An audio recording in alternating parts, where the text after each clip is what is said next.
Bonjour à tous et bienvenue dans cette nouvelle vidéo horreur.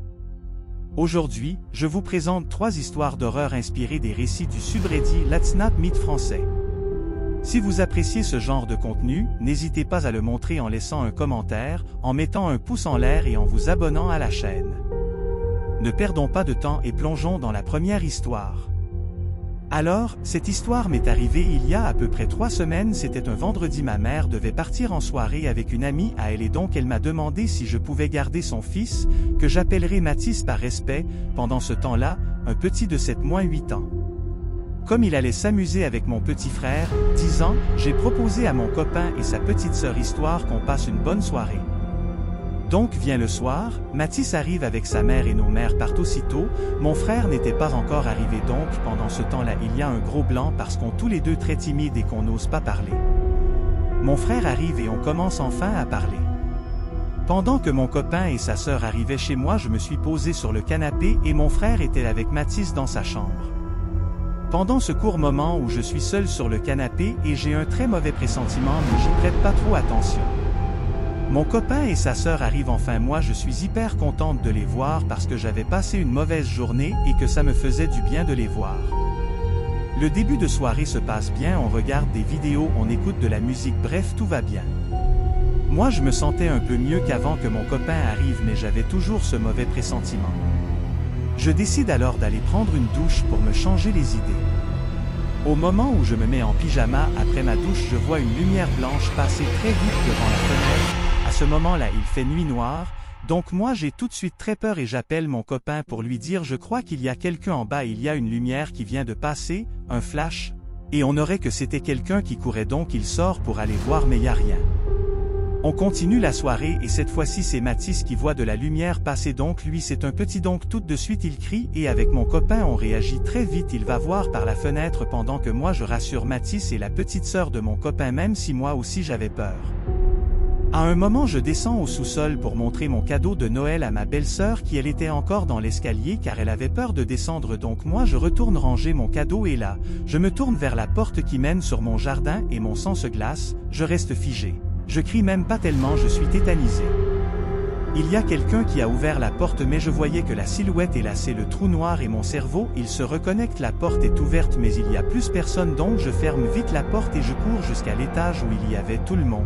Ma belle-sœur était remontée pour avertir mon copain parce que je répondais pas, et là je ne parle pas, je suis encore tétanisé de ce qu'il vient de se passer et je tombe dans les bras de mon copain, je tremble, j'arrive pas à dire un seul mot et mon seul réflexe c'est de fermer le sous-sol à clé.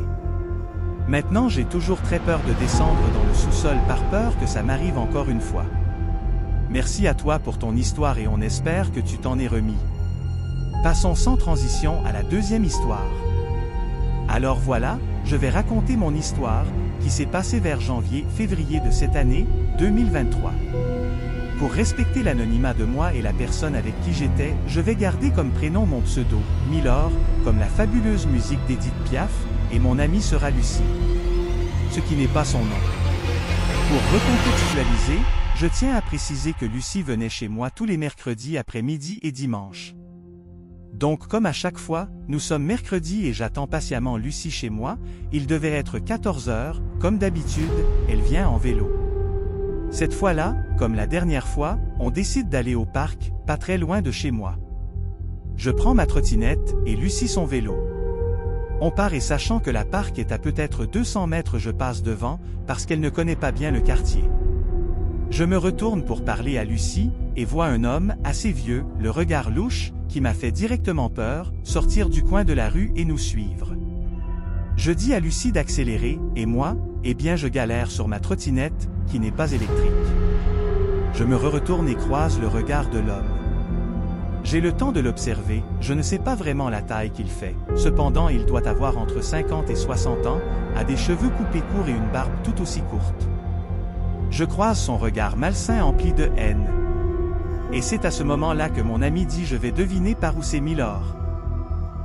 C'est là-bas. Le vieil homme tourne directement les talons, j'entends le gravier sous ses pieds bouger et je commence à trembler. Dans ma tête, jusqu'à maintenant je me disais qu'il rentrait chez lui. Bref, on arrive devant le parc, et ça y est, il part. Ouf! Quel soulagement! qui fut de courte durée. Je remarque qu'il se poste devant une des sorties, en bas. En fait, il y a plusieurs sorties et entrées, mais une seule rampe, et les escaliers où il était menaient à cet endroit, le bout de la rampe. En descendant, je le vois et chuchote à Lucie de s'arrêter, elle le voit mais ne panique pas. Elle ne s'est rendue compte qu'après du danger. On rentre chez moi le plus vite possible. Je dis tous à ma grand-mère, qui était là, et elle me remercie d'être rentrée, et nous prend directement au sérieux. Mais nous, on veut partir. Alors ma grand-mère nous accompagne, à un parc, mais pas le même, non parce qu'on n'avait pas envie de le revoir. Je vais passer ce qu'il s'est passé là-bas, et j'en ferai peut-être un post dédié mais bref. En repartant dans l'avenue près de chez moi, on revoit l'homme qui nous a suivis, une longue branche à la main, plus grande que lui. Une branche de pin d'Alep pour ceux qui connaissent. Il a directement tourné les talons pour nous suivre avant que ma grand-mère arrive et qu'il reparte.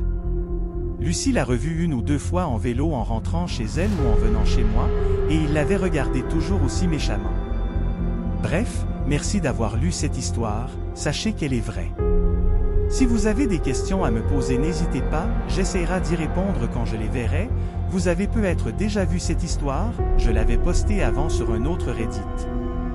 Merci pour ton histoire et force à toi. Passons maintenant à la dernière histoire. Déjà désolé pour l'écriture, j'ai été banni la dernière fois, je suis dyslexique. Bref, commençons. Bonjour, je m'appelle Maya, j'ai 15 ans, je vais vous raconter une histoire qui s'est passée quand j'avais 9 ans à ce moment, 2016.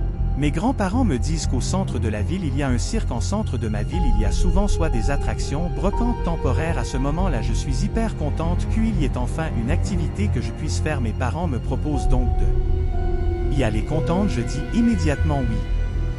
Le jour j'y arrive toute contente, mes grands-parents, moi et Lana y allons. Le spectacle va durer 1h30 en tout. Au début du spectacle, les membres du staff nous donneront des bâtons lumineux. Après les avoir pris, je demande à mes grands-parents d'aller prendre des pop-corn. Mes grands-parents disent oui et on va prendre les pop-corn. Il est 19h, le spectacle commence. Je regarde le spectacle mais au bout des 1 heure je m'ennuie. Je demande de sortir et mes grands-parents me disent oui mais je dois y aller avec ma grande sœur Lana de 13. Nous sortons du chapiteau et nous voyons le clown au loin. Le clown avance vers nous et ma sœur m'attrape par le bras, me met derrière elle. Le clown est devant nous maintenant et nous demande où sont nos parents. Ma grande sœur répond à l'intérieur alors que nous étions venus avec nos grands-parents, d'une voix assez stressée, et le clown demande à Lana pourquoi es-tu inquiète, tu es en sécurité, et Lana se met à crier laissez-nous tranquilles ou j'appelle mes parents. Le clown fait l'émotion de la tristesse, il met sa main sous son visage et fait une fausse larme. Immédiatement je crie sur ma sœur en lui disant pourquoi tu lui as crié dessus à cause de toi.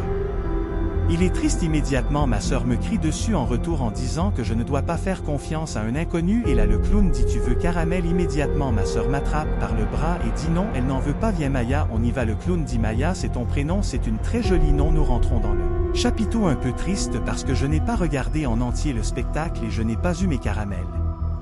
Le spectacle est fini, on doit rentrer et je vous vois des animaux dans la cage. Je demande donc à mes grands-parents d'aller voir les animaux dans leur cage. Ils disent oui et je ne suis pas obligé d'y aller avec Lana. J'y vais donc et là je revois le clown qui me demande si j'ai apprécié le spectacle. Je dis oui au clown et le clown me demande si je veux encore des caramels. Je réponds oui mais je dois demander à ma sœur et le clown me dit non, ne t'inquiète pas, je m'apprête à y aller. Il m'attrape par le bras, je crie et ma sœur arrive et donne des coups de bâton lumineux au clown, au moins 20 coups. Le clown fuit, je me mets à pleurer, ma sœur me porte et me ramène à mes grands-parents. Après avoir tous expliqué à mes grands-parents, ils vont immédiatement aller à la police. Nous allons donner une description du clown au cirque. Il ne travaillait pas absolument ici, les policiers n'ont jamais retrouvé ce clown. Voilà mon histoire, encore désolé pour l'écriture. Cette histoire est un trauma donc voilà, ça m'a fait plaisir d'un peu en parler. Merci d'avoir suivi la vidéo. Si vous voulez d'autres histoires d'horreur dans le même style, abonnez-vous et laissez des commentaires. À bientôt!